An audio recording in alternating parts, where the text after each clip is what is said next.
Welcome to Conversations with Anne Elizabeth, the podcast inspired by my book, I'm a Registered Dietitian, Now What?, where I have the absolute joy to sit back, relax, and have a conversation about nutrition with a variety of people who share their personal story of passion and purpose, especially registered dietitians. Today's conversation is with Susie Roberts. She is a second career dietitian who was attending the same college as her teenage son when she purposely and passionately chose dietetics. A few years into my retail dietetic career, I was contacted by Susie, and she was asking if she could interview me on my role as a registered dietitian. When we met and started talking, I kept finding myself wanting to interview her about all the professional experiences she has had in her lifetime. All of her jobs actually led her to becoming a dietitian without her really even knowing it until much later in life. Susie is the perfect example of it's never too late in your life to do what you love. She also is the great example of a very passionate dietitian who I know has inspired many other individuals along the way and is now using her expertise and leadership in her current job. Please enjoy my conversation with Susie. Well, why don't we go back? So I know that you and I met through a second career choice for you as a registered dietitian. So let's maybe talk about your previous life before you became a dietitian. What was your profession and what kind of did you focus on? Okay. Well, my first degree that I got out of college was business management. And I thought I wanted to get into human resources. And this was back in the late 80s, early 90s. And at that time, I came down to Des Moines from Northeast Iowa because I wanted to get off the farm, hit the big city, yes. And it was kind of hard to find a job because at that time, and I thought, I have this good college degree and I had very good grades, and I thought, I want something with the word manager in the title. Well, without any experience, I learned quickly that you got to start at the bottom. And so once I realized that, I ended up working as a benefit administrator, employee benefit administrator, and as luck would have it, about a month and a half into the position, the manager person quit, and they actually split her job. She was the VP of Human Resources, something like that. They split her job into two people. Employee benefit manager was one, and then personnel manager was the other. And I was offered the employee benefits part. So I took that. That was at a big trucking company, Ruan Transportation. Oh, that is a big company. 3,000 employees in 42 states. They had a self-funded medical plan, which means that the company was paying for all the claims that were running through or being incurred by the employees and their families. It was a $10 million a year budget. Oh my gosh. And this was back in the 80s, okay? And also I managed two people. So I had a benefit coordinator and a 401k coordinator. So I got a taste of managing people too. And after I did that about 6 or 7 years, I decided, I don't really want to manage people. So I decided I'm going to get my master's in business. So at that time, Iowa State had like a Saturday program. And so I started off on that process. The first class they had me take was cost accounting. Accounting's not really one of my strong suits, and I ended up getting a C in it. And I thought, okay, well, I'm not smart enough to handle master's level, so I thought, I'm just going to sit on out. And, in there I got married, and a couple years later I had a child, and I still wasn't happy career-wise. I felt like I wanted more. So I thought, I'm going to check back into that business master's. So I did, and by that time, I had to hurry up and finish the degree in so many years. Otherwise, I would have had to retake that cost accounting class. No, thank you. No. So then I was taking 2 classes at a time, and I finally got up to the very last thing that they wanted me to do, and that was a creative component. So it wasn't actually a thesis. It was a different version that you could do, and I knew I didn't want to go on to become a PhD or anything. So I just took the creative component, which is where you can do a study on anything that you want. And so my manager and I decided, well, our health insurance costs were starting to rise pretty rapidly, and this was in the early 90s, 93, 94. And so we thought, well, why don't we do some kind of a study on our truck drivers? And because we had looked at the data, the claims data, truck drivers were the ones incurring the most claims, and they were having those claims in heart and diabetes, cardiovascular, many that were influenced by lifestyle choices. So we thought, let's do something that would, be useful for the company as far as applying changes. And so we worked with a wellness consultant, and her name was Sue Roberts. You've interviewed her before. Yes. And she's also a dietitian. And she had her own business, and she was actually also working with Hy-Vee on their employee wellness program back then, at that time. And so we hired her to help us put together a driver nutrition study.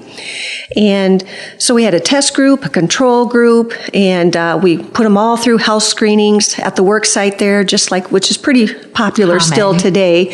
But back in 1993, it was an anomaly. It was new, pretty new.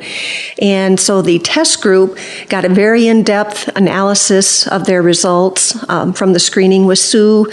My benefit coordinator and I packed healthy snacks for them to take on the road with them for 6 months. We gave them education materials, and the control group really didn't get anything. And then at the end of 6 months, we health screened everyone, and we found out that the test group, of course, had much more improved results.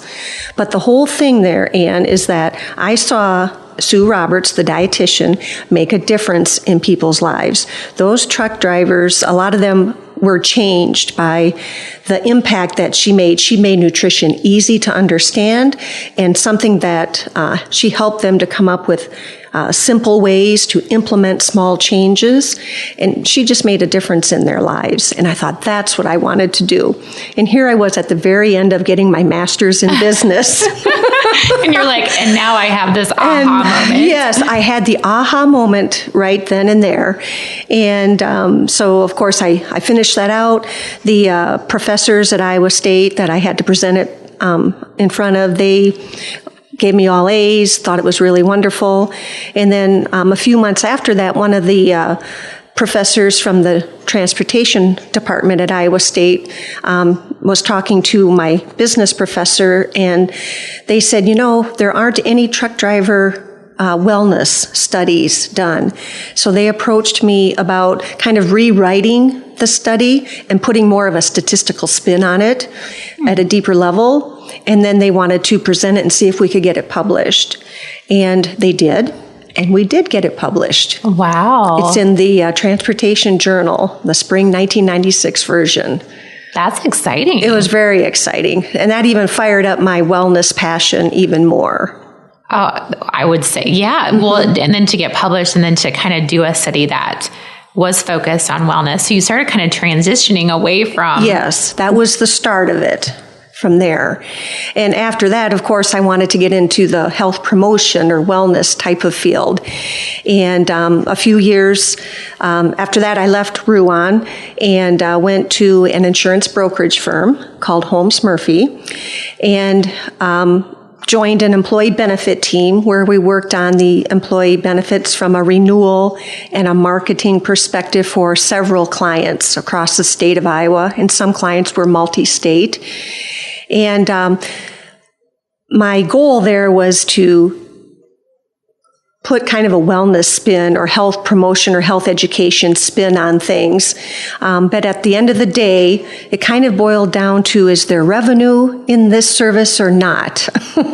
And it was that from the Holmes Murphy perspective? Yes. They kept kind of questioning that revenue perspective. And this is kind of the older Holmes Murphy. I mean, they're more into wellness now.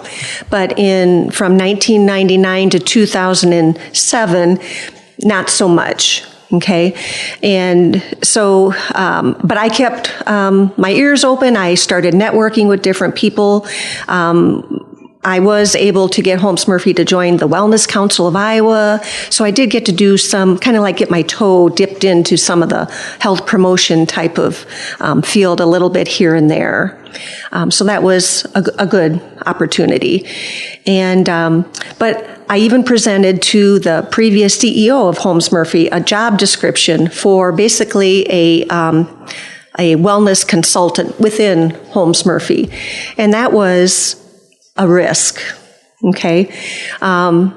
It was scary, first of all. This gentleman's very intelligent, very visionary, and I really had a big dream to pursue this, to get me to take that jump, that leap of faith forward. And so I had an appointment with him and everything, and he basically said, Susie, this sounds great. This is a great idea. And I'd like to see something like this go forward. Let's just see how it goes. Okay. So I waited for a period of time. I don't remember how much time, but it just wasn't coming to fruition. And in the meantime, in 2007, one of my colleagues was at a different brokerage firm, and she knew I had a passion for wellness and health promotion, and she said, Susie, our company is wanting to start a wellness consultant division, brand new in that firm. Would you be interested? And I really was.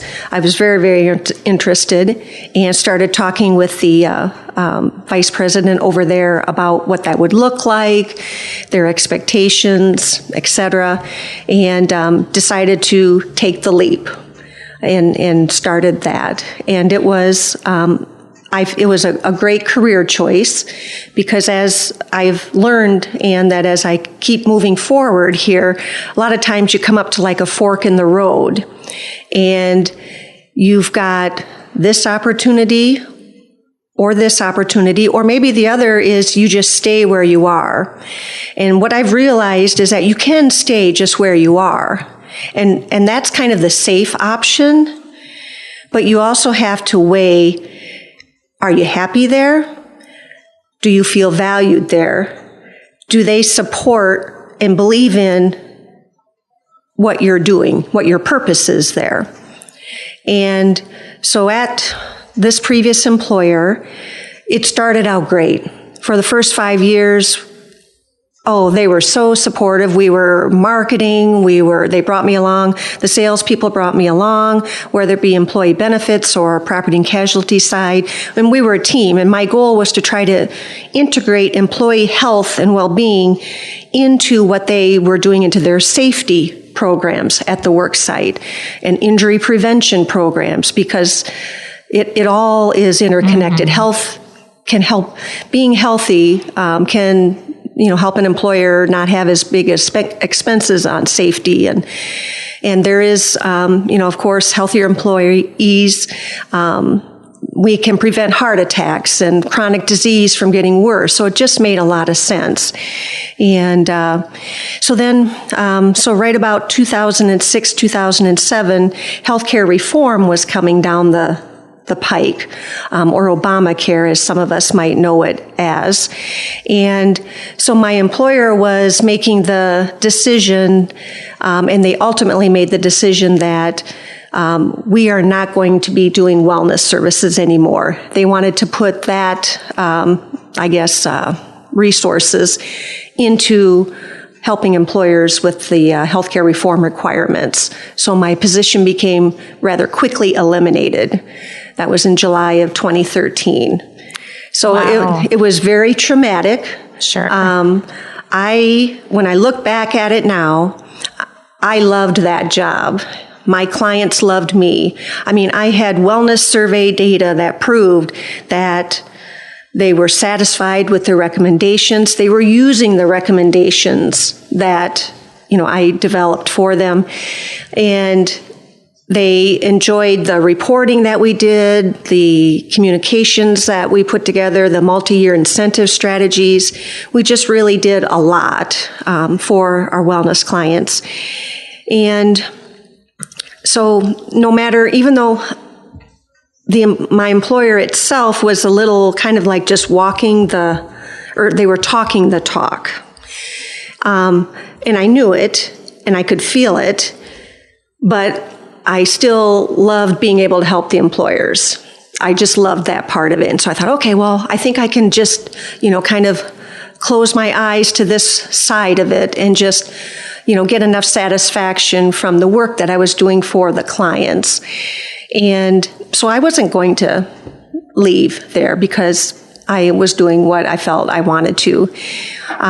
So when that position was eliminated, it was like a door slammed on me, literally slammed on me. And then I was in a pretty low position. It was pretty devastating, I will be honest with you. And it took a little while to pick myself back up and to just kind of think about, all right, boy, here I was 49 years old, and I thought, what do I want to do? Well, my background, as I just described to you, was heavy in employee benefits and insurance. I did not want to stay in insurance. Healthcare reform was very complicated, and there were, insurance companies going out of business, just a lot of turmoil in the whole industry. And so all of a sudden this thought popped in my head, maybe I ought to go back to school and become a dietitian. And I just let that settle for a little bit. And I was like, oh my God, I used to be a good student. I got good grades. I had to work at it in the business arena. And so I rolled that around in my head. And again, I was 49 years old. And so I thought, well, I got a hold of Ann Oldham up at Iowa State University, the head of the dietetic program, and made an appointment and went up and talked with her. And we discussed it. So I asked her, well, what do you think? And she said, well, you've really got nothing to lose. Maybe you ought to just try a semester and see how it goes. So I thought, I think I'll do that. So I literally stepped out of the workforce and signed up for classes.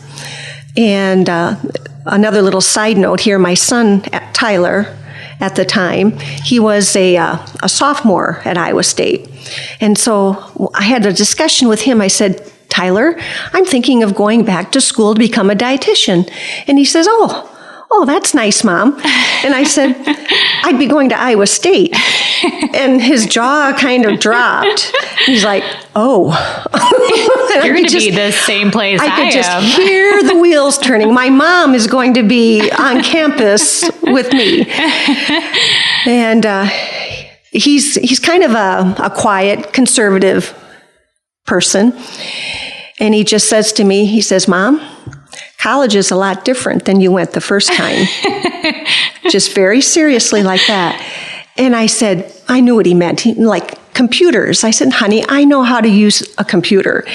He's like, I know you do, Mom. It's just really different. And he's a smart individual. And he was very true.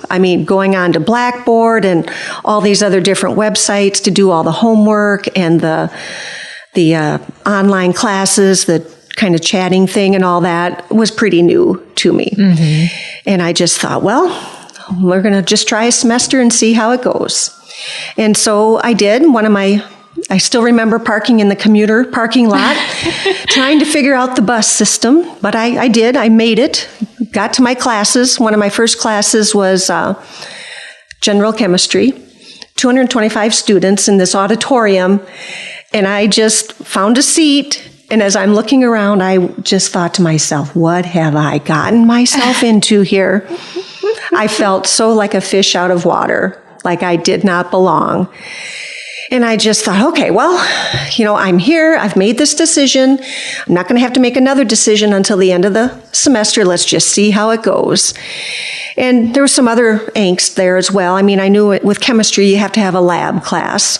And I thought, oh, God, nobody's going to want to be my lab partner. Aww. I know. But you think about those things, though. You do. Sure. You do. I was pretty stressed about it. And so I'm in the lab room in Gilman Hall and just kind of standing, among the tables there with the other students, and the TA, teacher assistant, comes in and starts talking. And so we said, yeah, you got to partner up. And I thought, okay, here we go. It's kind of like being picked last at, in second grade for whatever dodgeball or whatever. Right, yeah. Right.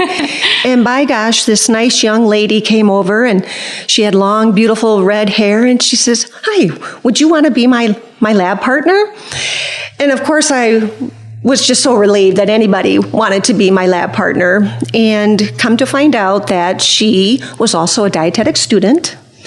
And so we had that in common. And so we hit it off really well there. So that probably just took a load of angst off of your shoulders. Huge load. Sure. Huge load.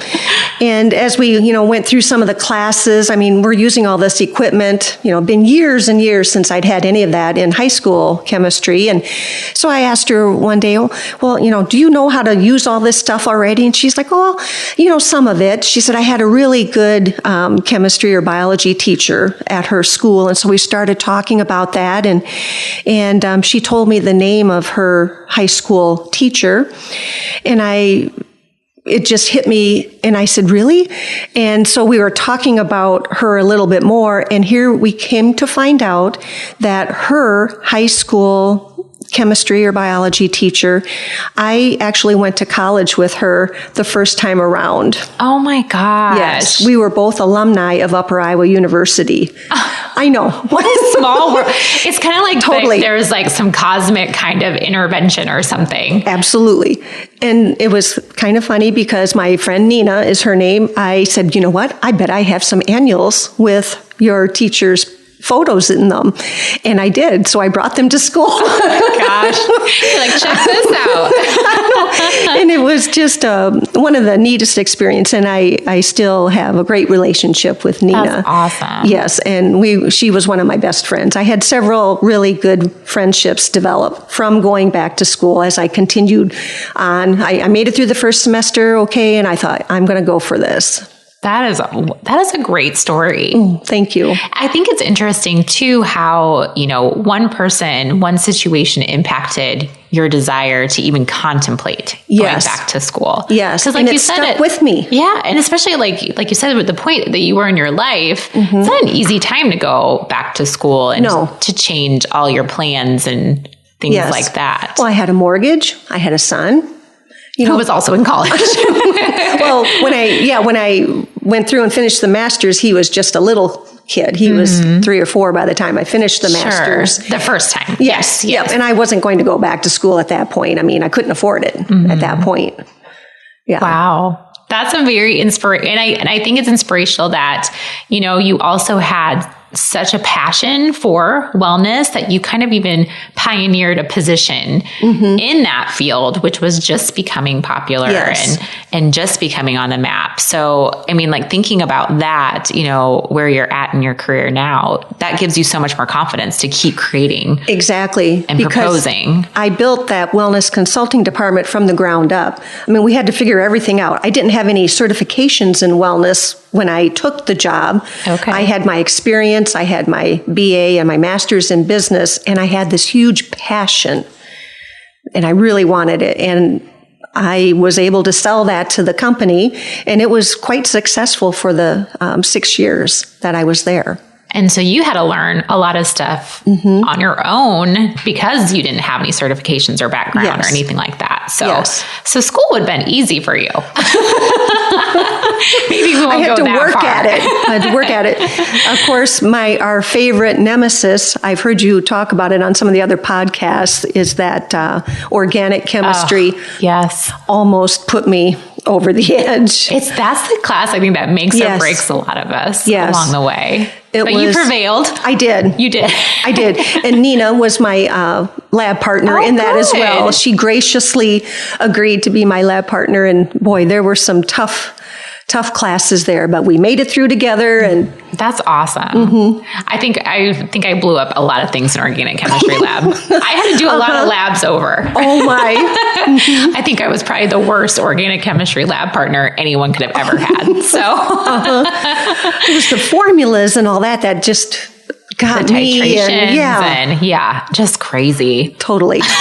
Well, we both prevailed on that one. Yes, we did. And you know what? Nobody has asked me anything about acid-base reactions or anything. Nobody cares about that. No. None of the people that I'm visiting with or trying to educate today. True. Nobody. Which is good. Yeah. But do you ever catch yourself like thinking about just like how organic chemistry, just as a nutrition professional, how it does kind of play a little bit into some of the things that we learn and we do? Yes, I totally do. I can see why we are required to take it. The foundation it's really necessary it sets us apart from the certificate nutritionist people, who just get a certificate after 6 months. They don't have near the depth of understanding that we do, especially when it comes to the clinical aspect, whether it be hormonal or disease or diabetes state.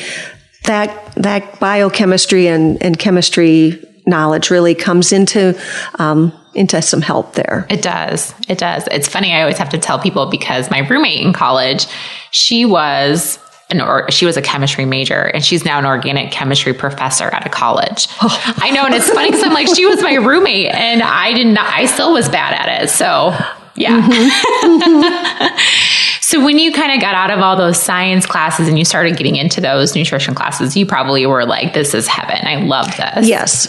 Yeah. It was very focused and I knew I'd be able to apply it when we got all, through the whole program. I was just very excited. And then, so you got through college. How was the internship process for you? Thinking about that second career dietitian. Yes. Another probably very intimidating part of your career. It was, and Ann, when I first went back to school, I knew that the degree was just like step one. And then you had to get selected for the internship. And initially I thought, that'll be not too big of a deal, kind of, just part of the process. Well, of course, as I became a sophomore, a junior, and then a senior, I really knew how important the whole internship process was. And so just like everyone else, I was trying to build my volunteer experience, my other skills.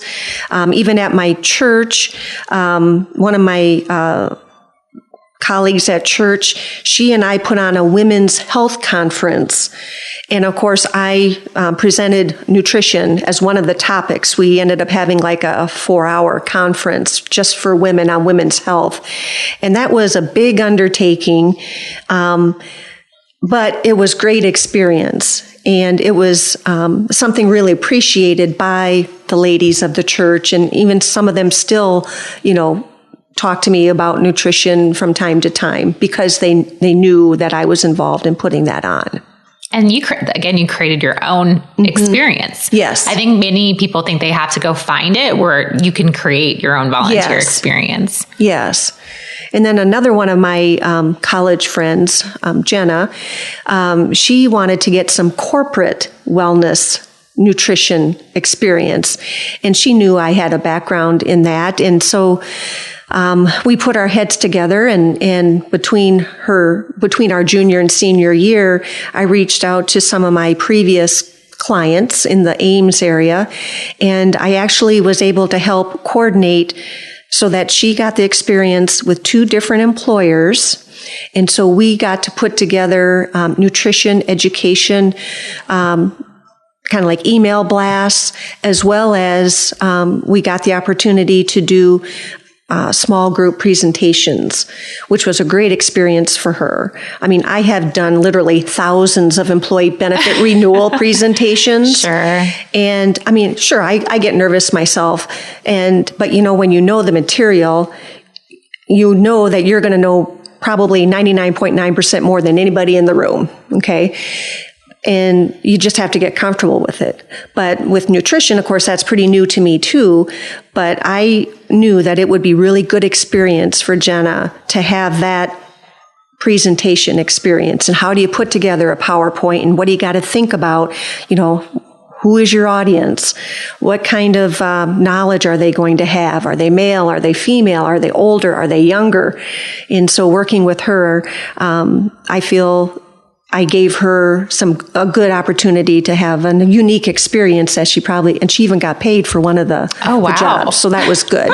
Yeah. I just did everything volunteer because I didn't really care, but she, needed the income too. So that was a nice little bonus that worked out as well. I think that's great because you brought a whole nother dimension to even like the other students that you were in class with, because you did have so much expertise in that professional level that you offered some knowledge as well to those other peers that you were with. So I'm sure they were probably very grateful for you to be I would have loved to have someone that had expertise like you along the way professionally in college. Well, I appreciate you saying that, Ann, because I know when I graduated from my first degree and I, came down here from small college, I didn't have anybody to kind of help me or to take me under their wing. And that was one reason why I was glad to be there for some of my fellow friends and student friends that reached out to me. I mean, I did everything I could to help them in any way that I could. Because I just knew that it would be beneficial to them. That's what I love about our profession. Yeah. I think that we're just all so connected in some way that we want to help each other out. Yes. I hope that's the gist. Yep, exactly. At the end of the day, we all want to get out in the field and we all want to get our experience. Yeah. So the internship. Oh, yes. You got with Iowa State, the internship. Was it the only internship that you applied for? Yes. Because of your circumstances? I did. I mean, my husband and I own a home in Ankeny, and I wanted to have the shortest time requirement and the least expensive. And so I was very fortunate to get selected for the Iowa State internship. And I got to do most of it at the VA hospital in Des Moines, which is literally 15 minutes south of here. Super close. I know. And I loved working at the VA. I was there with another Iowa State intern, and she had graduated a couple years ahead of me, and she was worked in the National Guard. And so she decided to get some experience after she got the degree, and then she came back in, wanted to get the internship done. So we were both there. It was a great opportunity to meet someone that I didn't know before. And so I would be doing clinical and she would be doing food service. And then, it kind of swapped a little bit.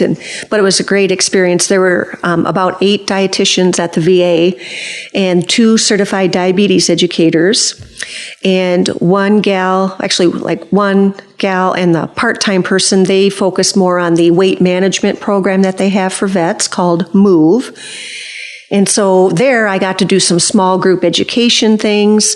There was a women's vet group that one of the topics I presented on was different milks. And so I was able to purchase different kinds of milk.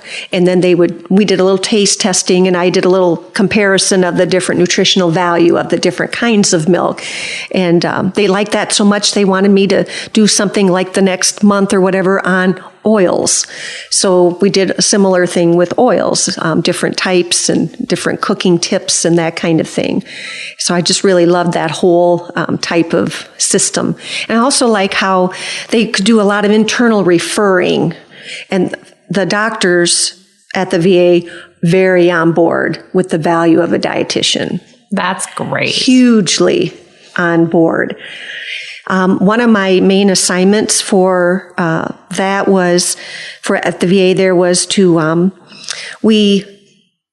they asked me when I first got there, well, what's new? What's new with the curriculum? And I said, well, malnutrition's really what the teachers and the preceptors at Iowa State are really emphasizing in the academy. And so they're like, oh, that sounds great. So I helped them at the VA one of the dietitians, her name was Gretchen. She and I were supposed to try to get claims data as far as how much is being coded for malnutrition claims of veterans. And because I know how all that works, and I know how you have to ask for certain things in a certain way to get what you want, it took us probably 2 to 3 weeks to finally get a simple report on how many claims were being filed as far as being with a diagnosis of malnutrition, and it was minuscule. And so what we found out is that there weren't referrals being made, of course, to the dietitians. And again, that's kind of, like I said, they have a really great, robust internal referral system. So we put together a presentation for like a physician staff meeting that they have regularly. And they said, okay, you guys can have 5 minutes to talk about this. You're like, 5 minutes. Exactly. Well, they gave us 20. So that tells you how interested they were in it.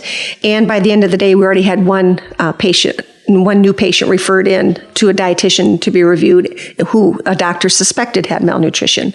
And he did. So that was neat because I felt like, I was able to share my newfound knowledge from being a student with these other dietitians that had been, in the trenches for a while, and share something with them to kind of help improve the care that they gave to veterans, and then also to help improve reimbursement too. And that's so important. That's exciting as an intern. That's really exciting. Yes. So when you're in your internship, what were you drawn to the most? Like what area of your internship, when you thought about, when I'm done with my internship, this is kind of what I want to go into? Yeah. What I loved the most was the small group presentations or the one-on-one counseling or coaching for like the weight management. That was what I was really drawn towards. There's a dietitian there that specializes in cancer.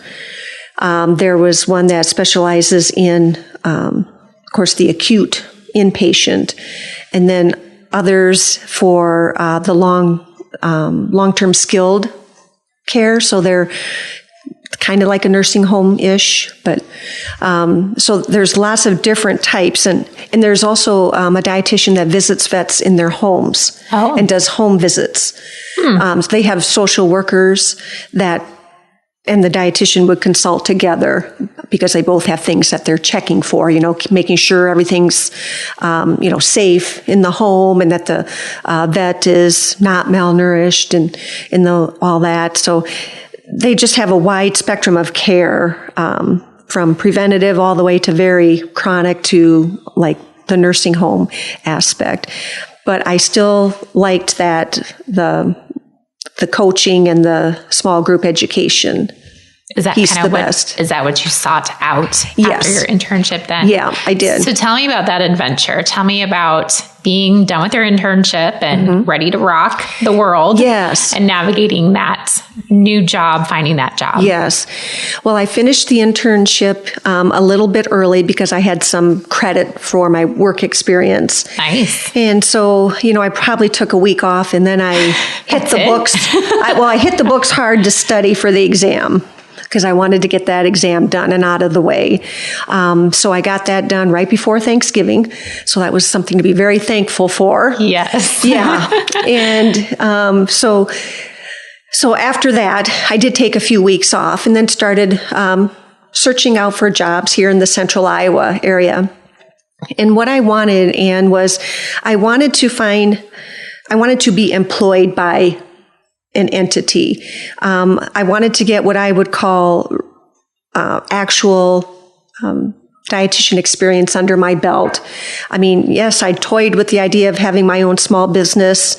I had actually done that a little bit through school when I was a student, and I knew I could continue doing that. I did some health coaching for a client up in Ames while I was a student, and she had even asked me to come back and do nutrition counseling for her wellness program participants, and I've actually continued to do that a little bit here since I became licensed. But So I found out that the market was very saturated here. I interviewed at several places, some of the hospitals here.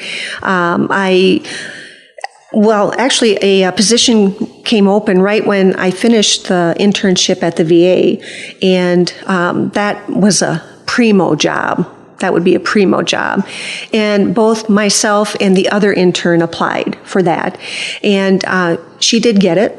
And I am perfectly fine with that. She earned it. She was a vet. She had gone over to Afghanistan, and put in military time. So that was just the right thing. And I know she's still there and she enjoys it. So I was very happy for her. Sure. And I continued to look. And Jean Andreessen reached out to me and she said, Susie, if you're available, we would like to utilize your insurance background. Because when I was a senior, I had done an independent study on what I would call health insurance 101 for Dr. Campbell, the medical nutrition therapy professor. And I was kind of killing two birds with one stone. It helped Dr. Campbell out because she wanted something more detailed than what she had presented to us. And because after she had talked about insurance a time or two, I mentioned to her some things that I felt were a little more, I guess I would say, correct with where the time was, because things in insurance do change a little bit over time. And so I was just giving her some tips, I guess you would call it. And then she had approached me about maybe you could do like an insurance 101 type of independent study. And so I did that. And then I also got to present that, and this is still while I'm a senior, I got to present that to anybody in the College of Human Science and Nutrition could come, and about a dozen people came, and there was 2 or 3 of the people, including Jean Andreessen from the ISU internship. And as I was presenting, I could see people taking notes and that kind of thing. That's always a good sign. Yes, it is. Rather, because insurance can be a little dry. Yes. And so after that, that I think led to Jean Andreessen coming and saying, the CDR, the credentialing body for our dietitian licensure, they have a requirement that is beefing up the insurance knowledge of dietetic interns. So what they wanted me to do was an Insurance 102, like webinar. Yeah. And so I put that together for them. So that was my first official job as a dietitian, was contract work for Iowa State. And Jean said, and we're going to pay you, Susie. And I was like, oh, that's even better. Yeah. It's very unheard of during your schooling. Yeah. So we did that. And so now the interns get to listen to me do a webinar, and then I assume that they have some kind of an assignment that Iowa State has come up for them to, prove that they listened to the webinar or whatever. And that was interesting because I had to dive a little deeper into what are ICD-10 codes? What does that exactly mean when it comes to dietitian reimbursement? And how does that work? So that was educational for me. And I feel like I really just kind of scratched the surface there. But that actually led to me being a speaker for our last fall Iowa Academy of Nutrition and Dietetics meeting.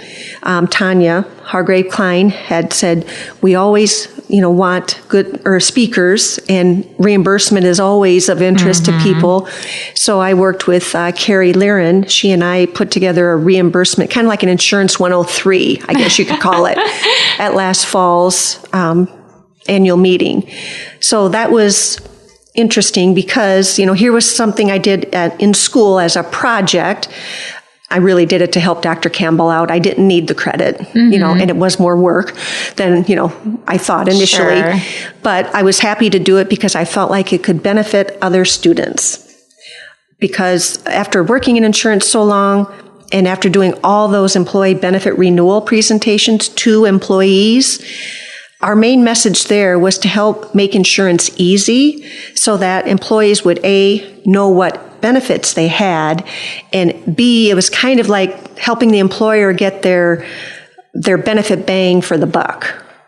Because benefits are very expensive. A single or a health insurance policy, if you were going to buy that full retail, it's going to cost you anywhere from $15,000 to $20,000 or maybe even more a year. For one person.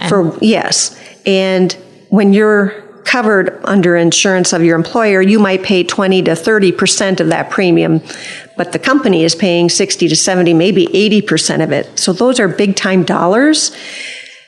So with that mindset, my goal was to try to make insurance easier here for up-and-coming dietitians who would be entering the workforce, and some probably not having any knowledge at all. Probably a lot of us not having any knowledge about that. Yeah.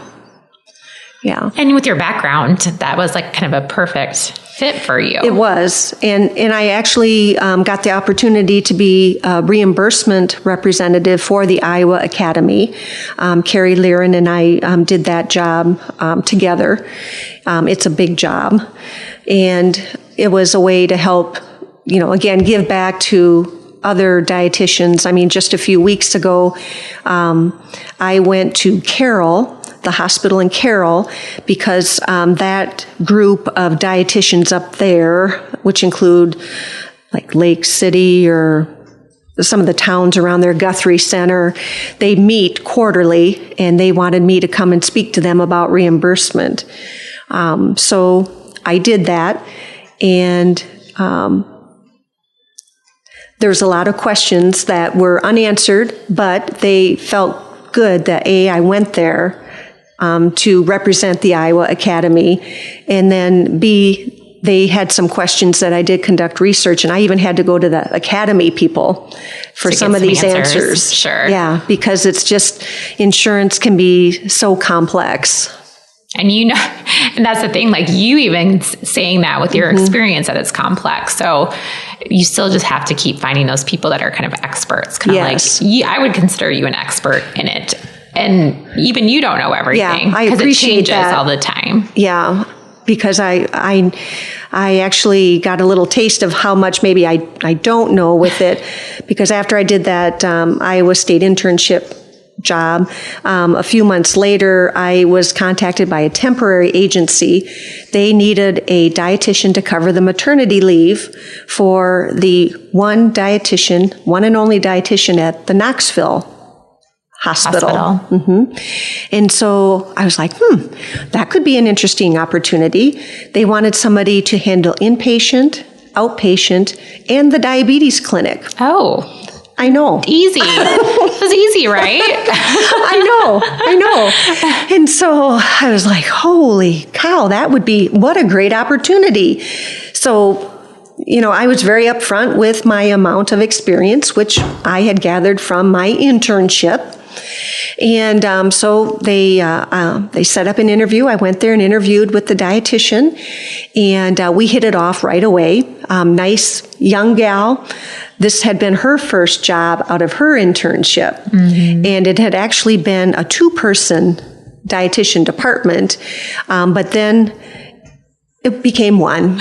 Oh, that's too bad. That's sad to hear that. It is. And it was a good opportunity. I mean, I've been around enough now, and even with meeting with the dietitians in Carroll, like I mentioned a few weeks ago, different facilities value dietitians at different levels. Okay, like I told you, the VA highly valued. Others, I think there's opportunity there for we, the dietitians, to prove our value. Because sometimes, you don't know what you're missing if you don't know. Mm-hmm.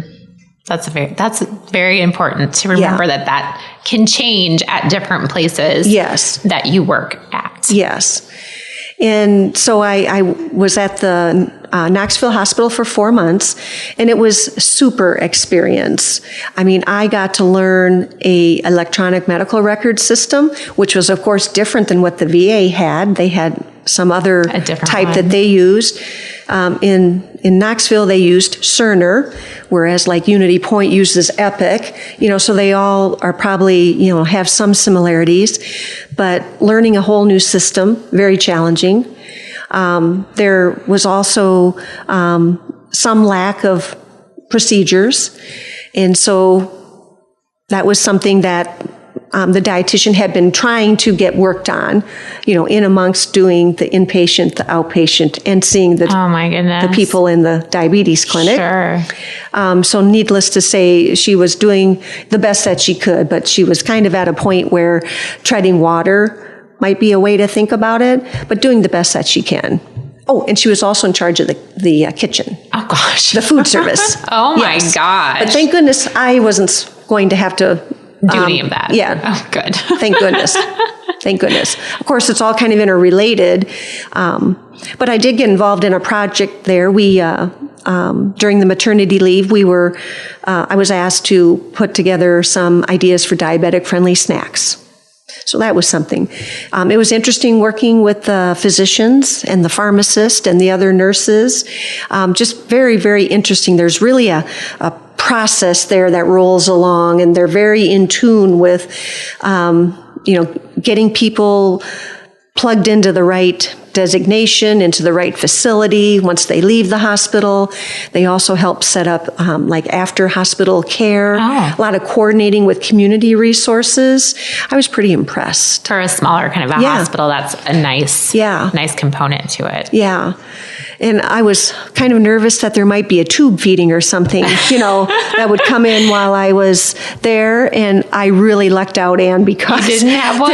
There was one. However, I was in Washington, D.C. at the public policy workshop when that happened. Well, there you go. There was a dietitian covering for me while I was gone for a few days. And so luckily, she got that. That's hilarious. Those are always scary. I know. I kind of struggled with that concept in MNT. I mean, if I was, doing it on a regular basis, I'm sure. Sure. Totally. But, a year out. One random school, one in a year. Yes. You're like, huh? Okay. Mm-hmm. So where did it lead you after? And I think that's interesting that you said that you did take a temp job, which there are sometimes those kind of jobs available, and not be scared to do one of those to get some experience, like you said. Now, if I may just say something there, okay? I knew, Ann, that I wanted and needed to get clinical experience. And so because the market around here was kind of dry and this opportunity came along, I knew I wanted this job very badly. So what I did is I told the hospital and the temp agency, I said, I will guarantee you that I will stay there during her whole entire maternity leave. Now, I know if I was a young person and, here I'm taking this temp job, which probably I would think would be a good idea. Well, what if a quote unquote really a better opportunity came along with a full-time job with benefits or something like that? I would have been gone in a heartbeat. Sure. And most people would be. Mm-hmm. But again, this age and stage of my life, I knew I could gain valuable experience from that, including running the diabetes clinic. What a great experience there, because I got to be familiar with the certification through the American Diabetes Association that a lot of our hospitals and clinics go for that to enable more reimbursement coming in. Mm-hmm. So, I got that exposure as well. And so I got the job. And you didn't have to commit. I think there's that's kind of a great position. You can do a temp job and just to get your feet wet, get some experience, but then you don't have to feel like if you don't decide you don't like that very much and you want to try something else, that's not a bad idea. Mm-hmm. I kind of like that. Mm-hmm. So when you got done with your temp position, what was your kind of next journey? Okay. Well, in the middle of doing the temp position, an opportunity came up. Of course. I know. I know. And it was from someone that I knew at my previous employer before I went back to school, because I was a board member at the Healthy Living Center in Clive. And that is a medical-based type of It looks and feels like a YMCA, but it was medical based. They had physical therapists there. And so when doctors would refer people in, whether they be for weight management or needing physical therapy, or if they needed warm water therapy for any, like rehabbing from a knee surgery, stroke victims, people with Parkinson's, these people came in for that very specific medical-oriented care, whether it be physical therapist or attending some of their classes that focus on evidence-based information, whether it be diabetes prevention, anything to do with restoring health, reducing inflammation, etc. So that lady, her name is Trina, she reached out to me and said, Susie, let me tell you what we're doing here. The contract with Mercy had come to an end a few months earlier. And what she and two other people did is they decided to take that concept that she was instrumental in developing at the Healthy Living Center. They decided to take it out into the community and replicate it. And so they had been doing that for about 3, 4, 5 months. And she reached out to me and she explained all this to me because it's a new company. She said, Susie, we think we need a dietitian. And I told her, Trina, you need a dietitian, because as I was seeing from my clinical dietitian experience at Knoxville, the dietitian is such an important piece of helping people regain their strength, heal their wounds, manage their diabetes. And that does continue when they go home. So I loved the concept of Trina's company. It's called Community Health Partners. And the whole premise is to extend care from clinic into the community and meeting people where they're at and being like an extension of the doctor's arm, so to speak, but at a more affordable type of method. Okay. And so we started talking and she said, well, I've got this opportunity. She said, I'd really like to bring you on board if you have an interest. And I told her, I have a huge interest, but I have committed to being here until it was about the end of September. And she appreciated that. And I appreciated that she appreciated that because loyalty is important in business. And, finishing what you start is important. And doing what you say you're going to do. All those things are very important to do in the workplace as well as your personal life too. And so she respected that, and we just decided to stay in communications. And so my part-time job ended in September. And then by the middle of November, I was brought on part-time at Community Health Partners as the Nutrition Services Director.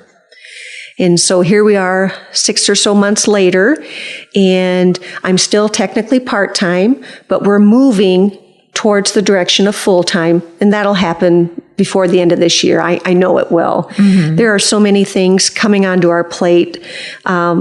It's really rather exciting. But one of my main jobs is to get Community Health Partners certified through the American Diabetes Association as a preferred diabetes self-management education and support program, that DSMES designation. And here I had learned about that at Knoxville, because I had worked under that. Sure. And was familiar with some of the standards and the requirements of that.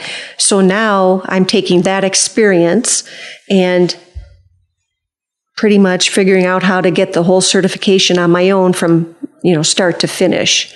And it's quite a process. It's a little different because we're not a clinic, we're not a hospital.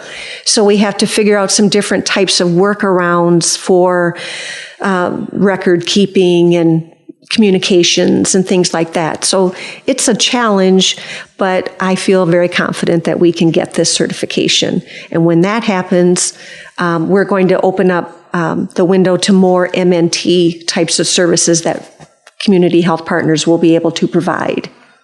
That's exciting. It is. It is. Who would have guessed that you would have, I know, been in that position to help a newer company? I love that you said you need a dietitian. Yes. And that they came to you wanting a dietitian, but you confirming, yes, you do need this component in your business model. Yes. Yes. So in a way, you kind of created your own position and how you were going to make that work, because they probably had no idea. You're absolutely right.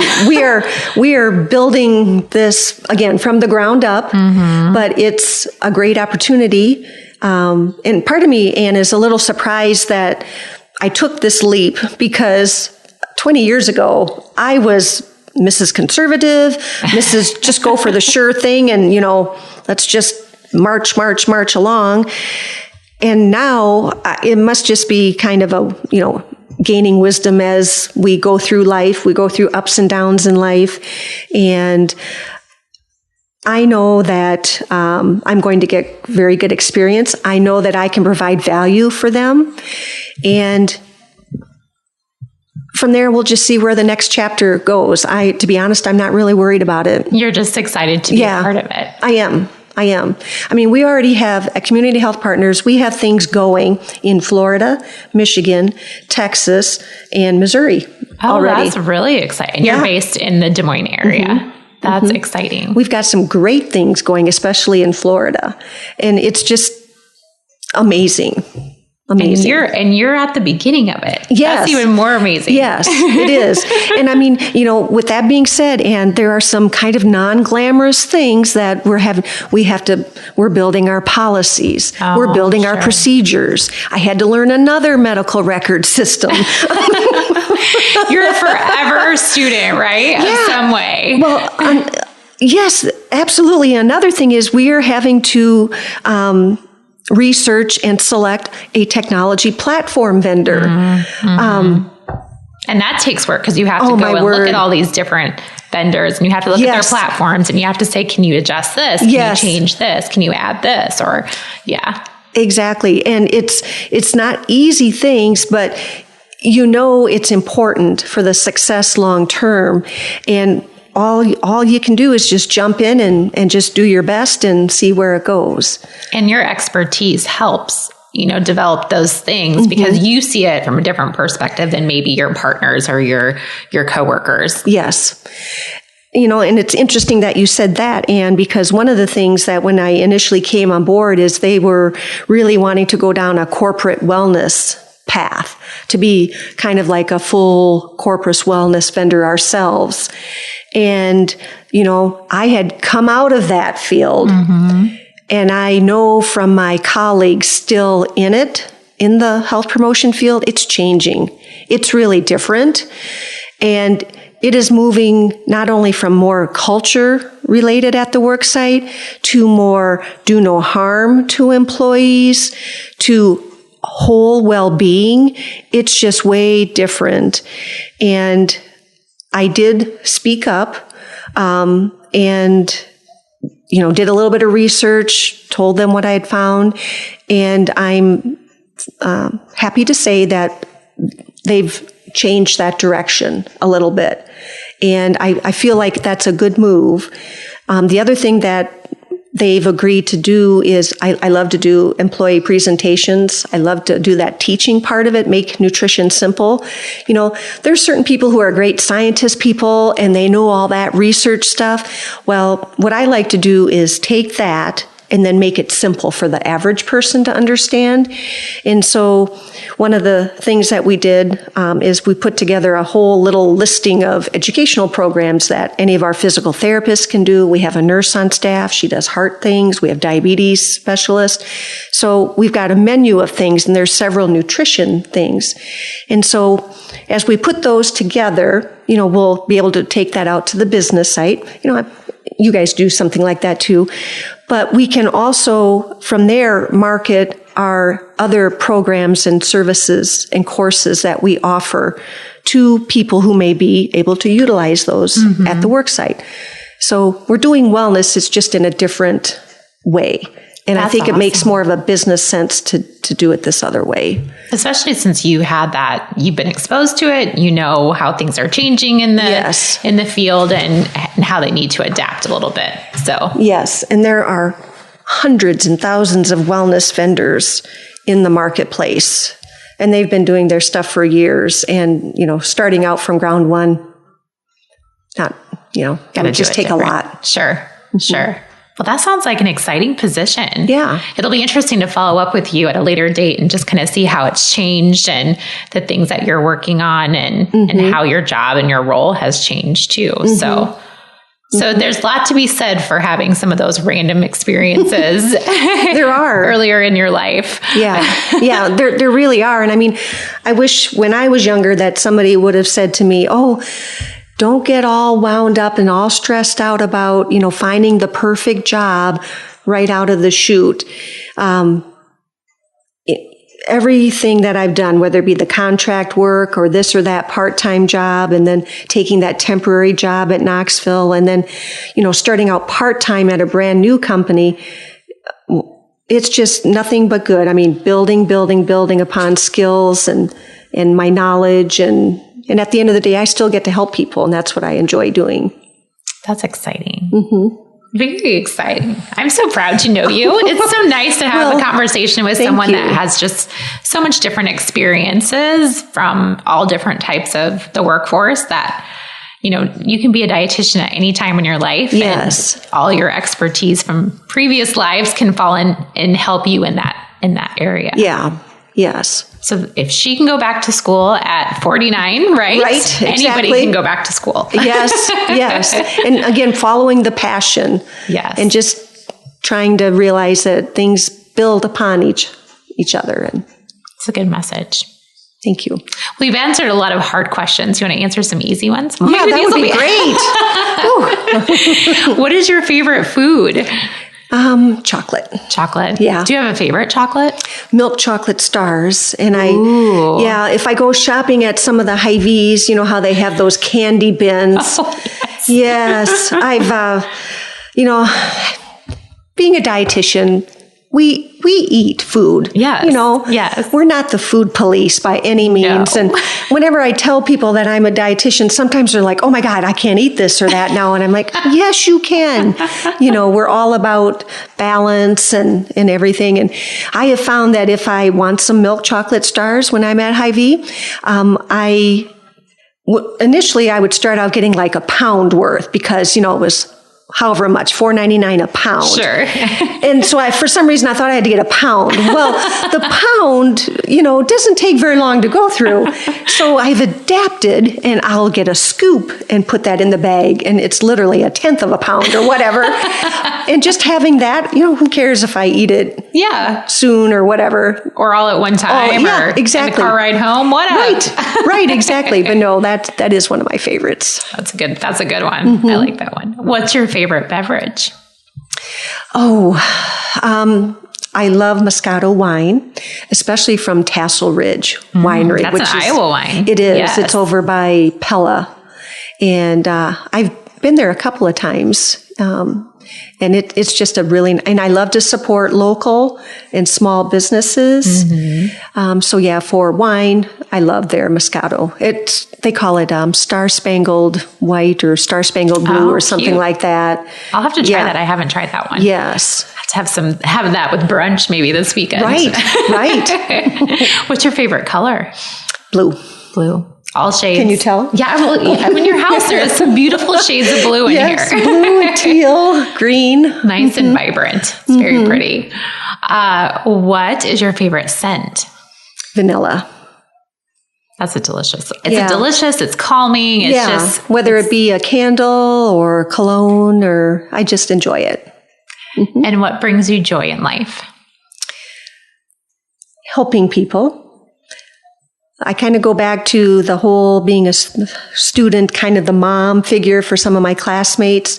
Helping them along the way has been awesome. Helping my son figure out some of his next steps in life. Helping my husband, of course. We're at an age and stage in life where, we make a good team. His parents are 85. My dad is 80 and in a nursing home. And, so if we can help our respective siblings make some tough decisions as we go through these next chapter of lives, or helping my girlfriends as we go through different stages of life. We've already been the childbirthing phase. We've raised our families. Now we're kind of in that midlife menopause type of stage. Everybody's trying to find out, how can we, maintain our right. Right. How do we get through these different phases? Mm-hmm. But that brings me a lot of joy that I have some great relationships with family and friends. And all ages. It just sounds like you have a great mix of all the people that you help support. Yeah. That's what makes you great. Oh, thank you. Well, thank you so much for taking time to spend and chat with me today. And like I say this to all my other guests, I'm like, we're going to have to follow up again and do like a check-in sometime in a year or so and just kind of see what's going on and what's exciting in your life. Mm-hmm. Thank you. I appreciate your time. I truly feel I'm very fortunate to have connected with Susie throughout her dietitian journey so far. I really see Susie as a pioneer, not only in dietetics, but in many aspects of health and wellness. I love her drive, I love her determination, and I very much appreciate her quest for knowledge and for the kindness she shows everyone that she encounters. She has so much experience in a lot of different things that many of us other dietitians aren't educated on, which makes her so valuable to our community. I'm one of Susie's biggest fans for sure. Today's episode is sponsored by Dahlman's Stroopwafels, my favorite waffle cone, caramel goodness, and a cookie. They do not use any artificial aromas or colors or use any preservatives in their baked goodies. Go to stroopwafels.com to learn more or to order some of your own. Or catch a morning flight on United. They have them there for a snack, which is kind of nice. My website, AnnElizabethRD.com, is where you can read my latest weekly wisdom blog post, where I share my current adventures, some delicious food I may be eating, and I like to create my playlist for my fitness and share them with you. I might also include a really delicious real deal recipe that I am working on, and I always include what I'm loving right now. You will find all my previous podcasts, show notes, and links to things we talked about during all my conversations with these awesome people. You can purchase my book from the website.